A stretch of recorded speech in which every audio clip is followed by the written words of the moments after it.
How are these changes to these education requirements going to impact police officers being able to do their jobs? Well, Marky, it depends on who you ask, but we'll put it like this. Law enforcement, like many professions, is of course facing an employment shortage. And as a result, some cities are making changes with the hopes to bring in recruits. In Dallas now, police recruits no longer need college credits to apply. Instead, the education minimum is now a high school diploma or GED and 3 years of work experience. This change comes after the city voted to have a minimum of 4,000 police officers. When this proposal passed, they only had just over 3,000 officers. Over in New York, the NYPD drastically cut the required credits to enter the police academy, going from a minimum of 60 credits to 24. This change is said to make thousands of potential candidates eligible to apply. Dallas and NYPD, they aren't alone. Memphis and New Orleans are among some of the cities in the U.S. that changed or eliminated college education requirements within the last decade. A 2017 survey found that just over 81% of agencies in the U.S. only required a high school diploma. Now, nationwide, there are reports that say in 2023, there were over 700,000 law enforcement officers in the U.S. It's the most in a decade. And the Bureau of Labor Statistics says that number is expected to go up by 4% by 2033. But a recent survey also found that the majority really, of our police agencies in the U.S. are understaffed.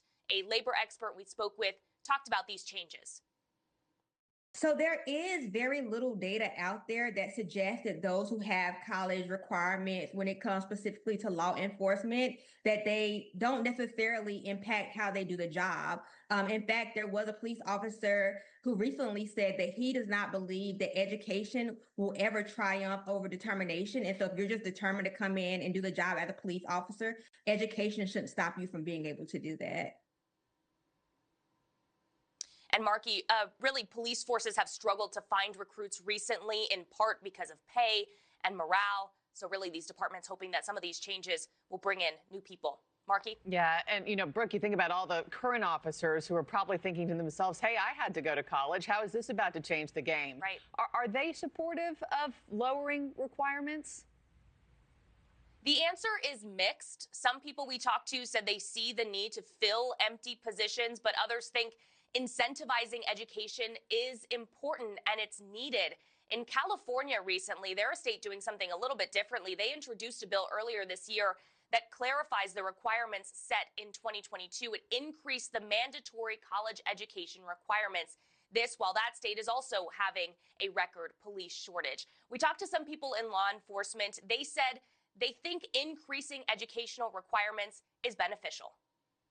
Education is very sought out, especially if you're looking to do some senior management things. Anytime law enforcement looks for promotional processes, they do look for that higher education. And it's very hard and difficult to get promoted to even the first line supervisor level without a college degree nowadays. But nowadays with policing the way it is, we study law, we study case law, we study the judicial process. We have to have those educational skills, and they are important in the profession.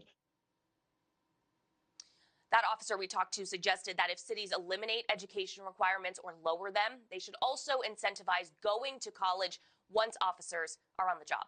Marky? I imagine a lot of people are scratching their heads over this one. Fascinating. Brooke Schaefer, thanks so much. All right, everybody, top of the hour on your Monday morning. We have more news for all.